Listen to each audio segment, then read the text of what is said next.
The story begins, and our lonely protagonist is on his way to school, mind completely empty and soul already tired of life, when he suddenly comes across a super popular, stunning hot girl whose foot is stuck in a gutter like karma, finally clocked in for its shift. She feels even more embarrassed the moment her eyes land on our boy, so she snaps at him to stop staring at her. Our boy replies to her that even if she says that, the situation will not change, but then he comments that it's impossible not to look, because her foot is stuck so perfectly in the gutter that it looks less like an accident. She loudly says that it's not like she did it on purpose, and it totally sucks because she has work soon, and there is no way she can go while smelling like she took a dive into a frat party toilet.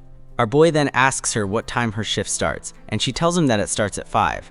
He then checks his phone and says that she has enough time to get home, but the girl explains that it takes an hour just to get home, so she won't make it to work on time.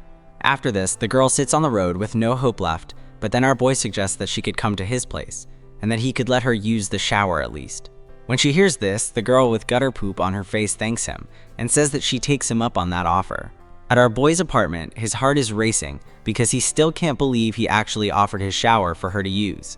We find out that her name is Shino Yuizaki, and that she's actually his classmate. She sits behind him in class, close enough to breathe the same recycled air, yet they've never talked, because her rare beauty has turned her into a full-blown school celebrity while he exists like background furniture. As an otaku and a loner, he feels like they're pretty much from different worlds. While pacing around his room, he can't believe she actually took him up on his offer, because the situation was so bad, she had no choice. Our boy starts to panic as his imagination runs absolutely feral over the fact that a grown woman is showering in his house, and right then, the door opens, making our boy jolt in shock when he sees her. Yuizaki as happily thanks him for lending her some clothes, and our boy gives her a paper bag that has her dirty clothes inside. He then suggests she drop them off for express cleaning on her way to work, and pick them up on the way back home. When she hears this idea, Yuizaki lights up and starts blushing, because apparently basic problem solving is hot now, but then our boy suddenly asks her to leave, killing the moment instantly. She looks at him grumpily and asks why he's suddenly being cold. He looks at her in confusion, but Yuizaki immediately reads him like a bad poker hand and says he's obviously freaking out about what his parents will do if they see that their son brought a girl home, so he's trying to rush her out before they come. Our boy tells her that her teasing is pointless because his parents work overseas and he lives alone, and the only witnesses in the house is the nuclear stench of his own socks. When she hears this, Yuizaki takes a moment and clarifies that he is living alone, then he might have hentai magazines lying around everywhere like landmines, which shocks him like he just got caught mid-incognito tab. She then crouches down and starts searching for those magazines, but our boy immediately tells her to stop before his entire dignity gets exposed. When Yuizaki notices he's starting to panic, she laughs and says that her instinct was right. Our boy insists in embarrassment that she can search all she wants, but she won't find any hentai magazines there because it's just manga, and he tells her to get out. She tells him not to be so uptight about it, and ends her sentence with moo. He asks her if she's turning into a cow or something, and Yuizaki confidently says that cows are adorable, while her own dairy empire bounces, as if she's proudly claiming to be a fully grown cow, which sends shockwaves through his brain when he hears it. Our boy pushes her out, locks the door, and then sits down, leaning his back against the door. He mumbles about how she can snoop around in someone else's house, but then he lets out a sigh and reassures himself that they won't have anything to do with each other starting tomorrow. At that moment, a large stack of books falls to the floor with a loud thud sound. Our boy stares at it in silence and realizes this is a sign from the universe to purge his premium erotic collection before another Yuizaki incident, otherwise he's not surviving that level of humiliation. He then puts his hands together respectfully to thank the books for their loyal service during his loneliest years, and decides that from now on he'll stick to viewing everything on his PC instead, because physical copies are simply too dangerous. The next day at school, Yuizaki approaches him and says that she is giving back the clothes she borrowed yesterday, and that she also has some sweets for him that she made at work. We find out that our boy's name is Fujiwara. Our boy keeps scrolling through reels on his phone, but she thanks him again for letting her take a shower at his place, and loudly sets the bag on the table, the sound snapping him out of his doom scrolling. When the students hear the word shower, an uproar breaks out, and they start chattering, asking each other if they heard it correctly, and what's the relationship between them. but some of the boys still want the sauce. How Fujiwara pulled it off and got the hottest girl to his house for a shower. When our boy hears this, Fujiwara feels bad and rubs his forehead, thinking to himself that he's standing out in the worst way possible. After this, our boy keeps running away from everyone because they've recognized him, and now he just wants to live a normal high school life like before. When our boy finally gets home, he closes the door and lets out a sigh, thinking about how tiring his day was, and then pulls his clothes out of the paper bag that Yuizaki returned to him. A note slips out of the bag and catches Fujiwara's attention. It's Yuizaki's contact info. Our boy starts trembling and wonders if this is one of those situations where you call the number and some terrifying dude shows up to kidnap your soul. Or worse, it's a pyramid scheme presentation where they trap you in a room with YouTube gurus who won't stop yapping about financial freedom and making money online for 2 straight hours. Disgusted by the thought, he crumples up the paper and tosses it straight into the trash because he's not falling for another be-your-own-boss trauma arc ever again.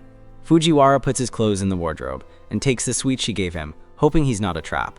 Our boy takes a piece of the cookie and sniffs it like he's defusing a bomb, realizing that it's just a regular cookie, and when he eats it, it tastes so delicious that he decides to save the rest for a study snack.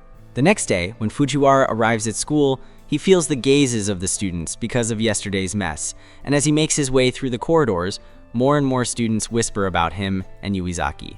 Our boy keeps walking, but the students' chatter erects louder and starts feeling like straight-up harassment, and after drowning in all that verbal diarrhea, he just wants to go home and uninstall life. After this, class starts, and while the teacher busy dry-humping the chalkboard with useless notes, our boy is hunched over his desk, trembling, and Yuizaki is poking his back with her pen, but Fujiwara keeps calm because she has already made his life a mess. When she doesn't get an answer from him, she starts poking him again, and this time more intensely, but our boy keeps ignoring her. Fujiwara finally gets a break from the pestering when lunch break starts, but he can still feel the students, eyes glued to him. Just as he's about to turn the corner, he hears Yuizaki's friends asking her in disbelief if she really went to Fujiwara's house, which makes our boy startle. Yuizaki casually admits that it's true. She used his shower and even borrowed his clothes. When her friends hear this, they are surprised and ask her if she's into loners like him, but she replies that it isn't about him being her type, she just thought he was a kind person.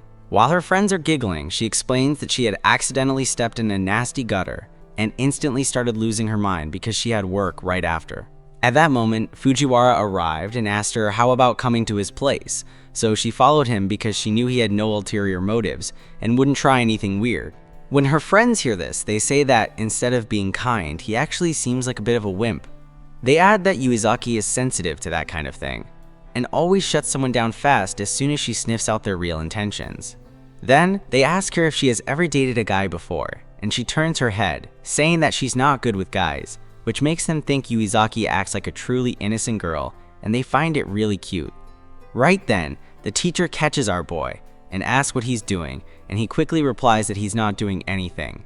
Our boy heads back to the classroom, thinking that Yuizaki isn't a bad person after all. As soon as class starts, Yuizaki starts poking him with her pen, but our boy keeps ignoring her because he doesn't want to attract any more attention. The poking continues the next day, and the day after as well, which makes him annoyed. After consulting his boner brain, our boy finally decides to confront her directly, but when he suddenly whirls around, he sees Yuizaki looking upset. He stutters out why she's making that kind of face. Yuizaki says she's been waiting, and he immediately asks what she's been waiting for. She turns her head away from him in disappointment and starts mumbling under her breath that she had put a note in the paper bag, but our boy can't hear what she's saying, and from that moment on, both the poking and the stares from others stop completely. However, Fujiwara is able to return to his normal life, but lets out a loud groan because his chest feels heavy with guilt, like emotional blue balls that won't go away. Our boy thinks about Yuizaki's sad expression and can't get it out of his head. He then clenches his fist and decides that he'll pretend he didn't see anything so that everything can truly go back to normal. As he approaches his house, he notices the gloomy sky that looks ready to rain. Later, rain starts pouring down, while Fujiwara watches the weather report on TV and sips a cup of coffee. The news broadcaster says that Typhoon number 12 is rapidly approaching and is expected to hit Honshu in about 2 hours, so the meteorological agency advises people to avoid non-urgent outings. While staring out the window, our boy hears his doorbell ring. He checks the time, wondering which unhinged bastard is pounding the doorbell in the middle of a typhoon, but it keeps going non-stop, louder and harder, so he has no choice but to answer it. Fujiwara checks the camera and sees Yuizaki standing outside, which surprises him. Our boy grabs a towel and rushes to the door, and as soon as he opens it, Yuizaki immediately apologizes for showing up at his house so late at night. She explains that when she was heading home, the trains got shut down because of the typhoon, and she asks him if she can stay over at his house tonight. Yuizaki sneezes and hides her face so he won't see the Niagara Falls leaking from her nose, so our boy hands her a towel like a battlefield medic. He then tells her he'll get the bath ready, and her mood instantly brightens. After this, the bath thermometer beeps, and our boy tells her that the bath is ready. But before that, he hands her some clothes because he knows a wet uniform would instantly activate his 207th bone. Fujiwara leads her to the bathroom, slams the door, and lets out a deep fart-like sigh. She opens the door and tells him that our boy will never get popular if he's that raw hard with girls. He shoots back that he doesn't live to be popular. Yuizaki closed the door and quietly mumbles to herself in the shower, saying that him not being the type to do any degenerate nonsense just makes her even more curious about him, especially when most guys these days treat their third leg like a loyal pet. Our boy asks her if she's muttering like that because she isn't happy about something, to which she replies that not really, and then quickly closes the door. Fujiwara tries to sneak a peek to analyze her milk reactor's size and production capacity while she's taking off her clothes, but he quickly aborts the mission and realizes he almost unlocked a lucky pervert trope we see in manga or light novels when someone is peeping, and tells himself that crap only survives in fiction. He remembers that Yuizaki told her friends that she's not great with guys. Our boy realized that she had been pretty standoffish when he first tried talking to her, and that she only started talking to him after he offered her to use his shower. While sipping his coffee, he slides the curtains aside and watches the rain, thinking that she's taking way too long in the bath. After a long wait, she opens the door and steps out, and our boy instantly blushes hard when he sees her plump melons bouncing under that pajama outfit. Yuizaki feels warm and refreshed after her bath. Then she walks toward the couch and sits right next to our boy.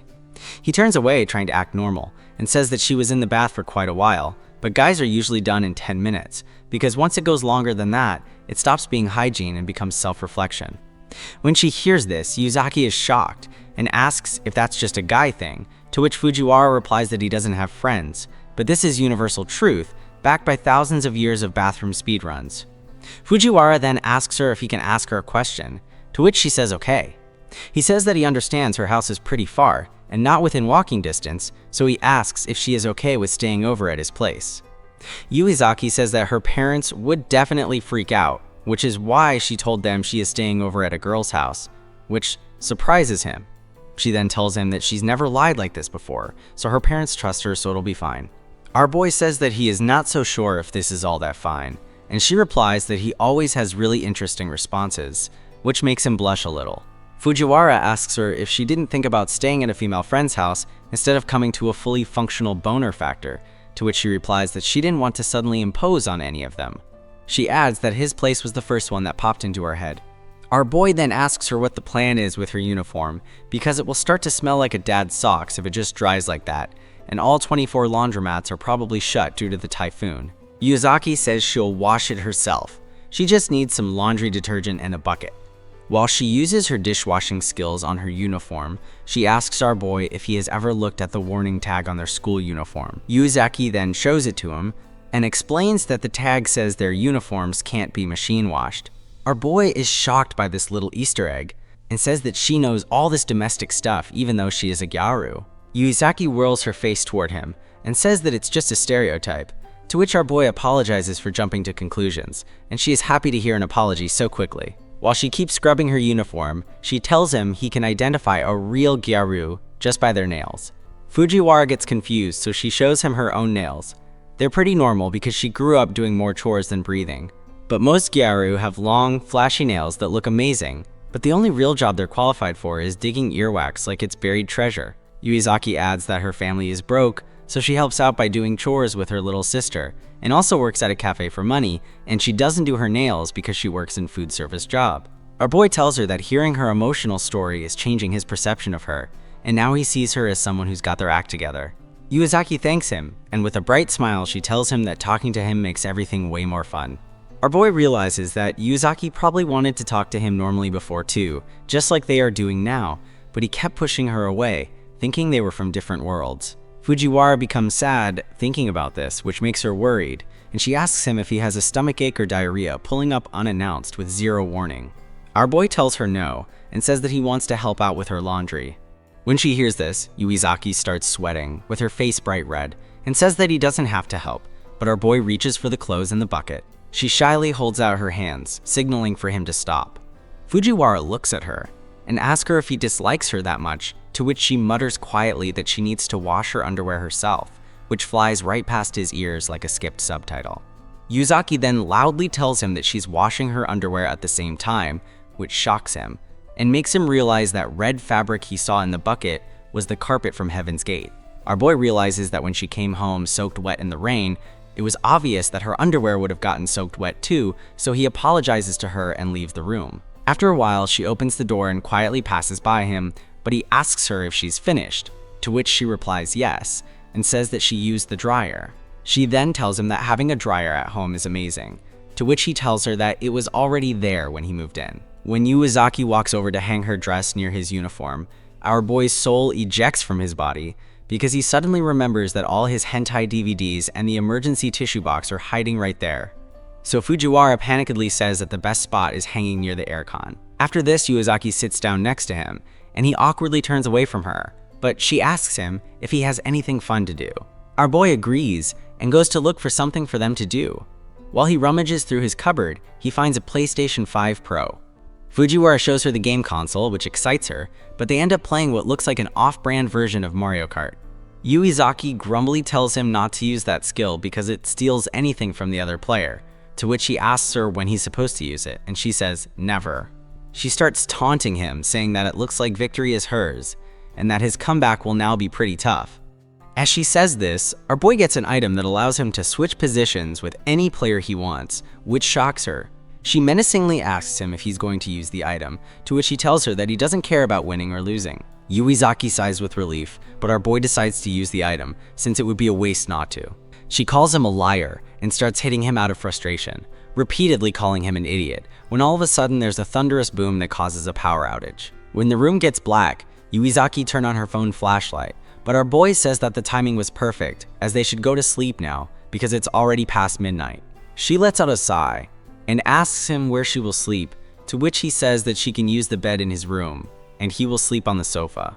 Yuizaki asks if he doesn't have any spare futons or rooms, to which he replies that he doesn't, and that his parents' room has been turned into a storage room because he stained every single wall. When she hears this, Yuizaki realizes that his parents are out overseas, grinding their souls into dust for work, yet somehow the household budget still can't summon a single extra futon. Fujiwara tells her not to worry, because making a girl sleep on the couch would be rude, so she shouldn't make him look like a bad person by refusing, and he just wants her to relax and sleep on the bed. Yuizaki giggles and agrees, but she says she isn't being nice on purpose, and that if she were that kind of person, she wouldn't have come to his house to stay. Yuizaki then thanks him because he says things in a way that makes her feel tingling or wet, which makes him blush. She then asks him where his room is, to which our boy turns on his phone's flashlight to lead the way. After this, Yuizaki interlocks her fingers with his and squeezes them, which makes him blush and makes his pants tighten. Our boy exclaims that her hands are cold, to which she says that people with cold hands are kind, but he tells her that that's just a superstition. When she hears this, Yuizaki tells him it's not a superstition, because she's kind. Our boy suddenly thanks her, to which she asks him why, and he reiterates that she is kind. Yuizaki tells him that sweet-talking her won't get him anything, to which Fujiwara wants to touch her second lips to quiet his addiction, but then he says that even though he was being distant, she still kept treating him normally. That's why he says thanks. When he stands up to lead her to the room, our boy says that he thinks she must be the kindest girl in the world, and she falls silent for a moment, but our boy covers the silence by saying he'll show her to his room. While they're walking through the hallway, our boy notes that her hand is trembling like a phone on 1% battery during an earthquake, and asks if she's scared. When they arrive at his room, she rushes inside, slams the door shut, and wishes him good night. Fujiwara is confused, thinking he did something wrong, but then a flap-flap sound comes from the room, and our boy thinks she might be stimulating something, so he rushes over like a man about to interrupt something he will regret forever. Yuizaki is blushing underneath the bed covers, and Fujiwara asks if something happened, but she doesn't answer, so he leaves. Our boy returns to the living room, internally debating whether he should stay up late and watch some questionable late-night anime, because he's been running on zero stress relief for 2 whole days, and she's still in the other room blushing like a malfunctioning warning light. The next morning, Yuizaki wakes our boy hitting his forehead with a ladle spoon, to which make our boy almost cry in the pain. She then tells him that it's his fault for not wake up early, but what does she know? In this house, his internal weather report raises the flag before sunrise. Suddenly, Fujiwara's nose starts sniffing like a dog, and he notices that something smells nice, but when he sees a tray of food laid out on the table, it shocks him. Yuizaki says she made breakfast for them, but there were no groceries. She went to the store to buy some ingredients because the supermarkets were open, and she made some rice with her piss soup. Sorry, she means miso soup. After this, our boy takes out his wallet, but she immediately bonks him again with a ladle and asks him why he's taking it out, to which he replies that he wants to pay her back for the money she spent on the groceries. She replies that it was cheap, so he shouldn't worry about it, and that she just wants an honest thanks like he did last night. Fujiwara is about to argue with her, but then remembers no man has ever won an argument against a woman in the history of humanity, so he just sighs and thanks her instead. She then smiles cheerfully and tells him that's exactly what she wanted to hear from him. He quickly shifts the mood by saying they should eat while the food's still hot. After breakfast, they head to school, and both say that it's their first time going to school with someone of the opposite gender, basically a historic moment for 2 certified loners. Yuizaki suddenly sprints ahead, spins around dramatically, and faces our boy while holding a piece of paper. She slips the paper into his anti-gravity pocket and says that it's her contact info. However, she had previously put her contact info in the paper bag with the clothes she returned, but concludes that he might have lost it, which makes him blush. Yuizaki tells him not to lose it this time, because she will be waiting patiently for his boner photo. Sorry, she means his message. Our boy's face turns red, and she notices it, but he covers his face and says that it's because of the reflection from a puddle. Yuizaki continues to tease him, but he tells her that it's just her imagination. They keep walking and laughing, but the closer they get to school, the more students start noticing them, and our boy begins to feel embarrassed. The students start getting louder and nastier as they suspect the two might be in a relationship, and that the loner has probably clapped her soft cheeks, which makes him panic. However, he ignores it and keeps walking, but then he hears them whispering like basement philosophers, saying Yuizaki is probably under his boner hypnosis or some magical spell that brainwashed her. Yuizaki then says that she feels that people are looking at her more than usual and wonders why that is, but then our boy says that it'd be best if they keep their distance when they're at school. She asks why and says that he has been cold to her all of a sudden, to which our boy replies not to worry because they can talk outside of school, and he promises to message her tonight. When she hears this, her eyes glimmer, and she happily tells him that he better remember his promise. She waves back at him and joins her friends. When she turns away, Fujiwara hides his blushing face with a piece of paper. Later, in the classroom, the students are still talking about Yuizaki came to school with the loner, but then they notice that the two are ignoring each other, so they realize they misunderstood. Our boy feels happy inside that keeping their distance has paid off, but when he walks out of the class, a teacher calls him from behind. We're introduced to our boy's hot homeroom and chemistry teacher, Kayoko Nakaoko. She asks him for help with something, and Fujiwara looks at her with disappointment because he was trying to hide from her. But if my audience were there, those lonely losers would slide toward her like she's a limited time event with DLC level curves. While our boy follows her, she tells him she assumed he would be free, so she calls him because he's at the top of his year, even though he looks like he studies with 1 brain cell and a prayer. Our boy casually drops the flex that he could score 80% on a university entrance exam right now.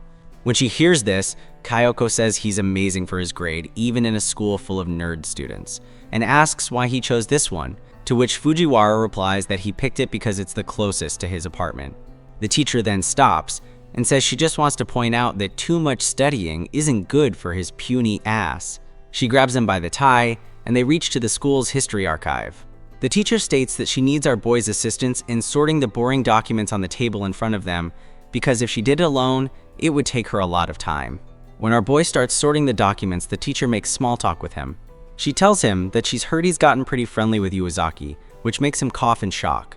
She follows this up by saying that it's been the latest chat topic among the teachers, but Fujiwara explains that they only talk because they sit close to each other in class. The teacher says that it's rare to see Yuizaki getting along with a guy, since she isn't just uncomfortable with male students, but is also a bit hostile toward male teachers. The teacher says that if Yuizaki feels a guy sees her as a girl, even for a moment, she immediately puts up a wall. She explains that Yuizaki may look carefree, but is actually very sensitive around men because of past bad experiences. However, half the world is male, so Yuizaki needs to get comfortable around men, and she concludes by saying that our boy should date Yuizaki. When he hears this, Fujiwara looks at her blankly, but the teacher says she isn't joking, as she has a solid reason for her statement.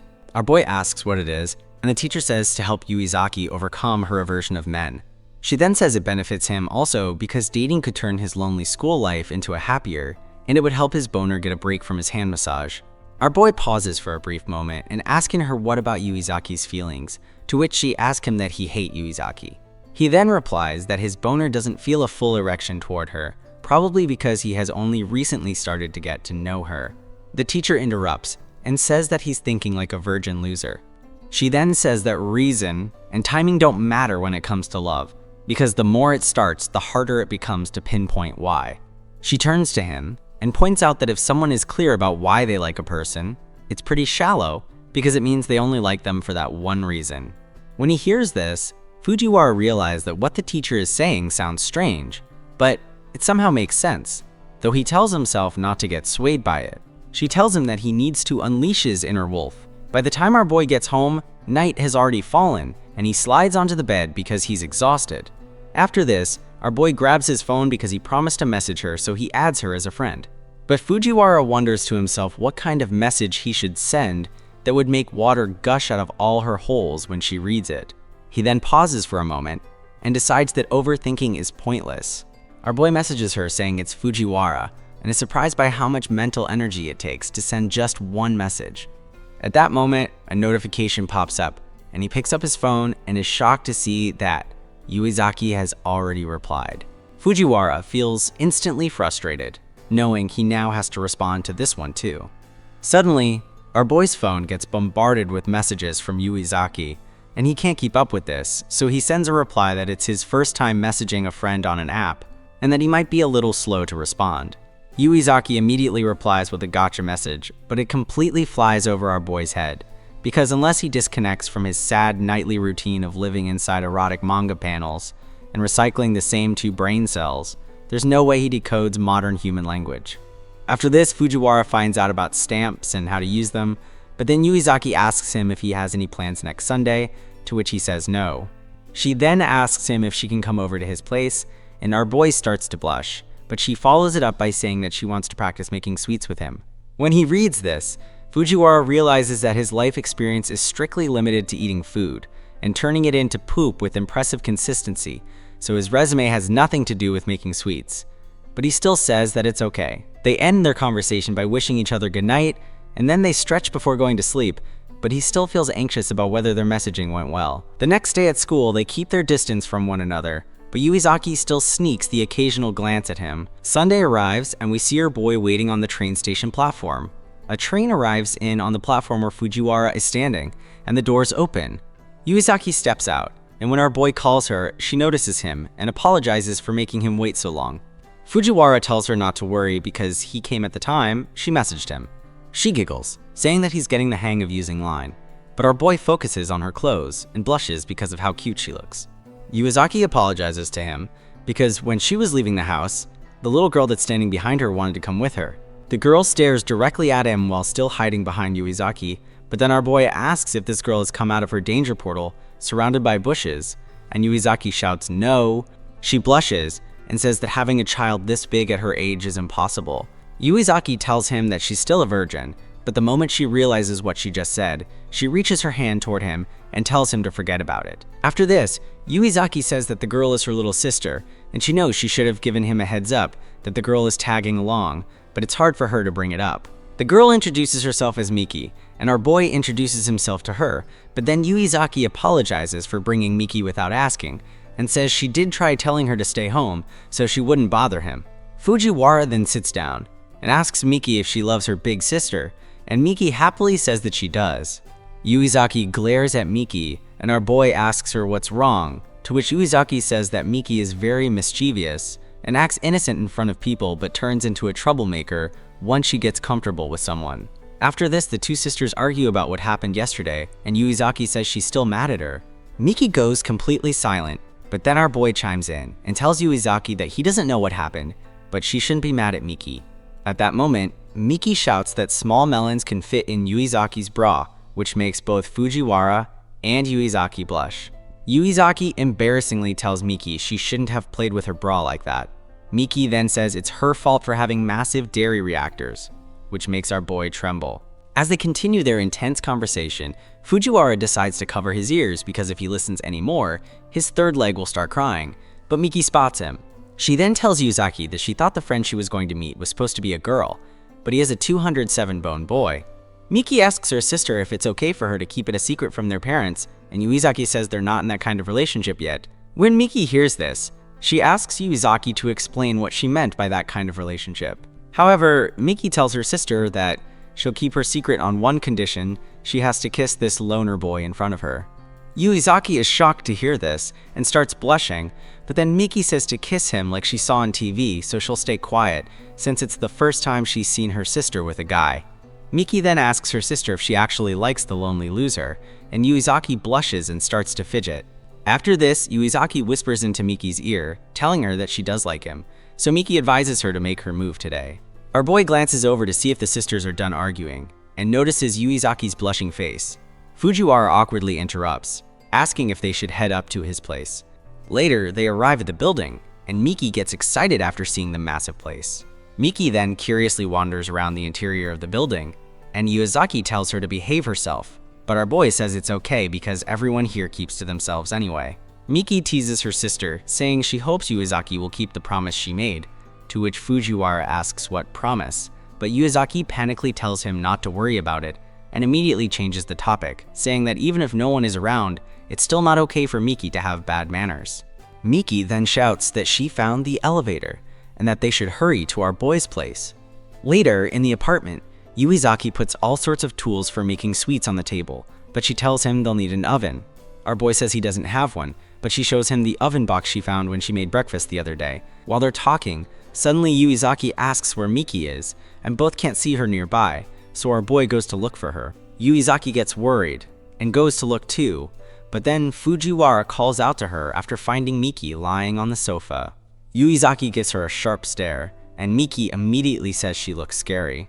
Yuizaki then shouts at Miki, telling her to listen and that doing whatever she wants is rude and causing hassle for him. Miki blatantly ignores her sister and says that Miki is better at eating, so she'll let the two of them handle the cooking.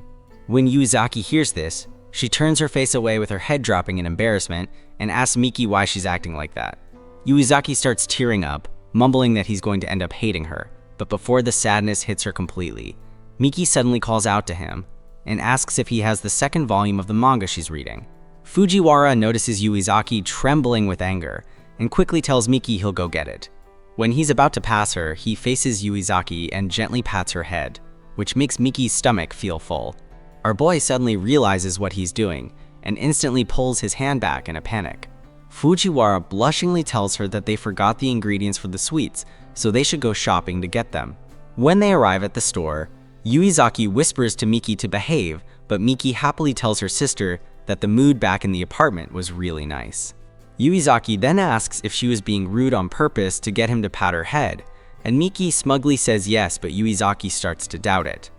While our boy looks at the board, Miki encourages her sister by saying that he almost fell for her when he patted her head. She then advises her sister to fake an accident and go in for a kiss, which makes Yuizaki blush.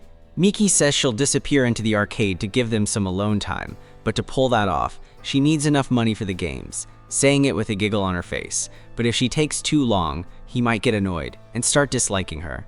When she hears this, Yuizaki thinks for a moment and says she'll do it, because beating around the bush just isn't her style, which makes Miki's eyes sparkle. After this, Yuizaki clenches the strap of her bag and tells Miki that she's made up her mind and that she's seriously going for it. As Miki heads off, she tells them to take their time and enjoy themselves, and she confidently assures them she'll be fine on her own because the arcade is close by, and there are plenty of useless people around, so her sister should worry about herself instead. After this, Meki sticks out her hand for money, so Yuzaki hands her 500 yen, which makes Meki feel like a street beggar. She sulks, saying it's barely enough for her to play anything at the arcade. Our boy is a Bitcoin holder, so he says they might take a while and reaches for his wallet, giving Miki another 500 yen coin. After this, Miki thanks him with a bright smile because she now has 1,000 yen in total, and as thanks, she wants to let him in on a little secret. Our boy kneels down, and Miki whispers that sometimes Yuizaki misses a step on the stairs, and if that happens, he needs to catch her, and she feels like it'll happen today. Miki abruptly says bye and leaves, which makes our boy confused, but Yuizaki tells him he didn't need to give her money. Fujiwara replies that kids that age like to play when they're out. While Yuzaki's sucking the finger, she tells him that if he gets married, and if one of his liquid babies wins the race, he'll turn into the kind of dad who'll spoil his kids with kindness, which makes our boy blush. Fujiwara then turns his face away and denies it, saying he's a certified loner and doubts he'll ever meet a girl. But Yuizaki tries to explain that plenty of loners still get married, and he did meet a girl, like the one standing right next to him right now.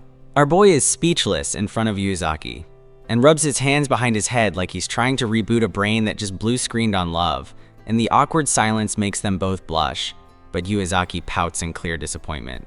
Moments later, they leave the store with all their ingredients packed into a single bag.